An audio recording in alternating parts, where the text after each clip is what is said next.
சேலம் மாவட்டம் ஓமலூரை அடுத்த காடையாம்பட்டி வட்டாரத்தில் மரவள்ளி கிழங்கு சுமார் 3000 ஏக்கரில் சாகுபடி செய்யப்பட்டுள்ளது. தாய்லாந்து, மான்கொம்பு, குங்குமரோஸ் போன்ற மரவள்ளி ரகங்கள் நடவு செய்யப்பட்டு தற்போது ஒவ்வொரு பகுதியாக அறுவடை செய்யப்பட்டு வருகிறது.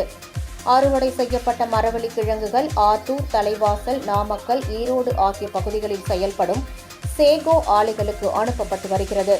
இந்நிலையில் கடந்த காலங்களில் மரவள்ளி கிழங்கு ஒரு டன் 14,000 ரூபாய் வரை விலை போன நிலையில் தற்போது ஒரு டன் 5,000 ரூபாய் வரை மட்டுமே விலை போவதாகவும், இதனால் சாகுபடிக்கான செலவுத் தொகை கூட கிடைக்காமல் அவதிப்படுவதாகவும் விவசாயிகள் வேதனை தெரிவிக்கின்றனர்.